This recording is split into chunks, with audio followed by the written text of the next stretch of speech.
Hello दोस्तों, नमस्कार। मैं पीयूष चौधरी और आप सबका स्वागत करता हूं बायोलॉजी वाला पीयूष चैनल पर। तो आज इस वीडियो में लोग बात करने वाले हैं जो 2023 के बीएससी नर्सिंग एंट्रेंस एग्जाम जिन्होंने दिया है और जो लोग 2024 और आगे आने वाले भविष्य में जो बीएससी नर्सिंग करना चाहते हैं उनके बारे में। तो आप सबको पता होगा कि आज हम इस वीडियो में 3 बड़ी खुशखबरियों के बारे में बात करने वाले हैं। जो सबसे बड़ी खुशखबरियां हैं, आप लोग इस वीडियो को बिल्कुल भी स्किप मत कीजिए, क्योंकि हो सकता है कि एक अन्य खुशखबरी आपके जरूर काम की ही होगी।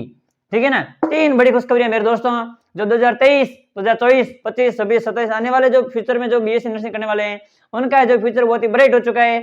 और 3 नहीं, मैं कह सकता हूँ कि 4 बड़ी खुशखबरियां, क्योंकि एक और खुशखबरी जिसके अंदर तीसरी भी शामिल थी। 4 बड़ी खुशखबरियां आपके समक्ष प्रस्तुत होने वाली है। तो बात करें दोस्तों नंबर 1 खुशखबरी की, तो नंबर 1 खुशखबरी ये है कि आने वाले समय में 2024 तो नहीं कह सकते, 25 भी नहीं कह सकते, लेकिन लोकसभा और राज्यसभा बिल पास हो चुका है।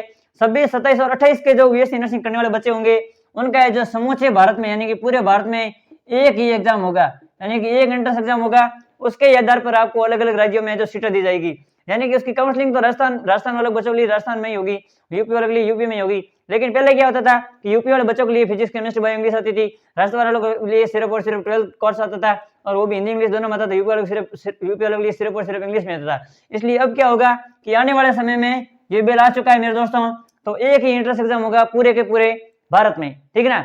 इसके अलावा दूसरी बड़ी खुशखबरी की बात करें तो दूसरी खुशखबरी ये है कि RUHS, Rajasthan university of health sciences, यानी कि RUHS की 23 न्यू गवर्नमेंट कॉलेज का अलॉटमेंट जारी हो चुका है मेरे दोस्तों।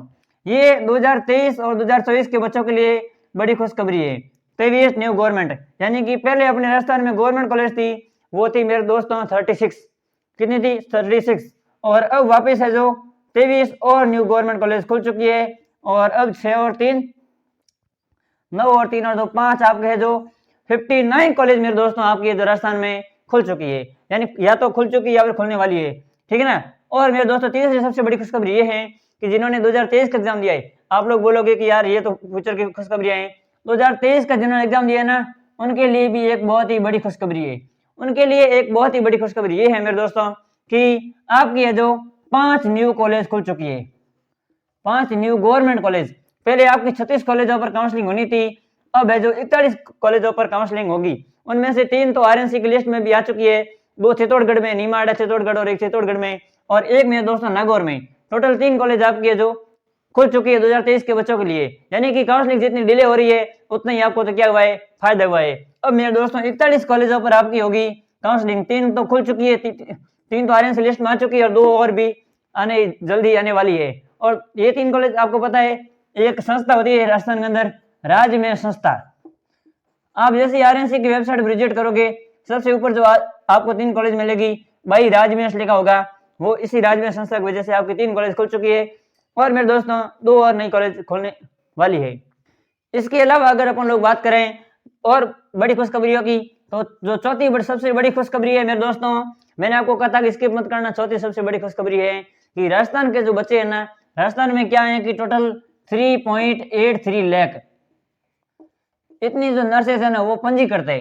बाकी के जितने भी नर्सेस है ना वो मतलब है ना इनके पंजीकरण नहीं करे हुए है, और कोई ऐसी नर्सिंग स्टाफ है जिनकी नर्सिंग भी नहीं की हुई है, तो उनको क्या होगा कि अब 1 साल की सजा और 5 साल का जुर्माना, 5 लाख का जुर्माना, 1 साल की सजा और 5 लाख का जुर्माना, ये मेरे दोस्तों होने वाला है। इसलिए जो फर्जी तरीके से आपकी सीटों पर जो कब्जा करके बैठे थे ना लोग, इन 3.83 लाख के अलावा जितने भी नर्सिंग स्टाफ है उन सबको है जो मेरे दोस्तों ये वाली सजा होने वाली है, और उनको जल्दी निकाला जाएगा। आपके फ्यूचर मेरे दोस्तों बहुत ही ब्राइट हो चुका है। इसलिए अगर आपने बीएससी नर्सिंग 2023 के एंट्रेंस एग्जाम दिया है तो आप लोग बहुत ही फायदे में हो। नीट के बाद में सबसे बड़ा जो नर्सिंग लेवल का और मेडिकल लेवल का सबसे बड़ा जो दूसरा एग्जाम है वो बीएससी नर्सिंग है। आपने अगर 12th में बीएससी नर्सिंग, आपने अगर 12th में बायोलॉजी से की है और आप लोग नीट का एग्जाम नहीं दे सकते, आपको लगता है कि मैं नहीं दे सकता हूँ, तो बीएससी नर्सिंग आप राजस्थान से कीजिए, RUHS से कीजिए। बहुत ही आसान पेपर आता है मेरे दोस्तों। इसमें क्या होता है कि फिजिक्स, केमिस्ट्री और बायो से क्वेश्चन आते हैं, और वो भी आपने जो 12th क्लास में पढ़ा है ना, 12वीं कक्षा में पढ़ा है, वो मेरे दोस्तों आता है। और हिंदी और इंग्लिश दोनों मीडियम पेपर आता है, बहुत ही आसान पेपर आता है। जिन्होंने 2023 का एग्जाम दिया है उनकी काउंसलिंग है जो लेट हुई है, और उसका फायदा मेरे दोस्तों आपको मिला है, कहीं ना कहीं आपको 41 कॉलेजों पर आपकी जो काउंसलिंग होने वाली है, ठीक है ना। और अगर आप 2024 एंट्रेंस एग्जाम की तैयारी करना चाहते हैं तो आप अभी से ही मेरे दोस्तों तैयारी शुरू कर दीजिए और 2023 के एग्जाम में आपको गवर्नमेंट कॉलेज मिलेगी, ये मैं वादे के साथ आपको कह रहा हूँ। अगर आप अभी से ही हर रोज 4 घंटे कम से कम पढ़ते हैं, कोर्स कौन सा आएगा मैंने आपको बता ही दिया है, जो आपने 12th क्लास में पढ़ा था ना, फिजिक्स केमिस्ट्री और बायो, वो ही क्वेश्चन आएंगे, हिंदी मीडियम आएंगे और इंग्लिश मीडियम दोनों में आएंगे। अगर आप हिंदी मीडियम से तो आप हिंदी मीडियम चूज कर सकते हैं, इंग्लिश मीडियम से तो इंग्लिश मीडियम चूज कर सकते हैं, ठीक है ना। और बहुत ही आसान पेपर आता है, मैं आपको यही रिकमेंड करूंगा कि आप जो बीएससी नर्सिंग कीजिए, आरवीएसएस बीएससी नर्सिंग कीजिए और 2023 का एग्जाम देने वालों को ये फायदा हो चुका है। 41 कॉलेज मेरे दोस्तों हो चुकी है अब। और 2024 का एग्जाम देने वाले बच्चों के लिए बहुत ही बड़ी खुशखबरी है कि अब तक 36 गवर्नमेंट कॉलेज थी और आपके समय में 59 गवर्नमेंट कॉलेज हो जाएगी। इन आने वाले 2024 के एग्जाम में 59 कॉलेजों पर नर्सिंग की काउंसलिंग होगी, इसलिए आपके लिए बहुत बड़ा फायदा है 2024 का एग्जाम देने वालों के लिए।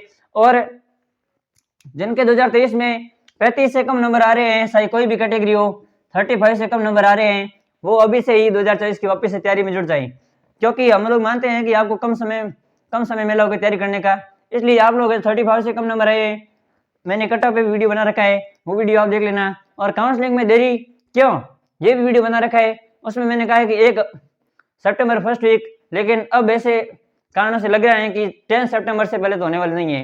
मेरे दोस्तों ये आप लिख के ले लेना, 10 सितंबर से पहले आपकी काउंसलिंग है जो बिल्कुल भी नहीं होगी मेरे दोस्तों, क्योंकि हम जब भी आरएसएस की हेल्पलाइन पर कॉल करते हैं, आप जैसे आरएसएस की वेबसाइट पर जाते हैं, वहाँ पर हेल्पलाइन नंबर दिए हुए हैं, वहाँ पर जैसे कॉल करते हैं वहाँ पर वो यही बात कहते हैं कि आपकी 10 सितंबर से पहले जो काउंसलिंग नहीं होने वाली है। तो कहीं ना कहीं इसमें हमारा ये फायदा है, क्योंकि 41 कॉलेज खो चुके हैं, 3 तो खुल ही चुके हैं और 2 और खुलेंगे। इसके अलावा हो सकता है काउंसलिंग और डिले हो, तो 59 में से धीरे धीरे एक और कॉलेज खुलते जाए, हो सकता है कॉलेज संख्या 45 पर पहुंच जाए। 15 सितंबर से पहले काउंसलिंग होगी तो ठीक है। और जिन ने भी दूसरे स्टेट वालों ने अलग अलग एग्जाम दिए, किसी ने यूपी के दिया, किसी ने बिहार के दिया है, उनकी काउंसलिंग हो रही है धीरे धीरे, तो हो सकता है कि वो काउंसलिंग करा उसमें चली जाए और आपकी सीट है जो अदर स्टेट की 50% कोटा रहता है, वो हो सकता है कि आपको मिल जाए।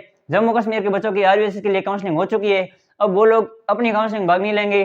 और किसी ने एम्स बीएससी नर्सिंग दिया है, किसी ने यूपी का बीएससी नर्सिंग दिया है, किसी ने बिहार का दिया है, तो वो बच्चे उसमें चले जाएंगे।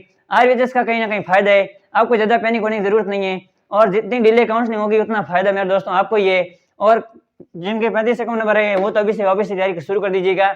और अगर आप हमारे चैनल पर बिल्कुल नए हैं तो बायोलॉजी वाला पेज को सब्सक्राइब कर दीजिएगा। और 2024 के एग्जाम में कब पेपर आएंगे, कब फॉर्म आएगा, कैसे फॉर्म भरना है, ये सारी जानकारी स्टेप बाय स्टेप आपको बताएंगे, कैसे तैयारी करनी है, ये भी हम इसी चैनल पर बताएंगे। वीडियो को लाइक कर दीजिए अच्छा लगा हो तो, और अच्छा नहीं लगा तो भी लाइक कर दीजिए, चैनल को सब्सक्राइब कर दीजिए।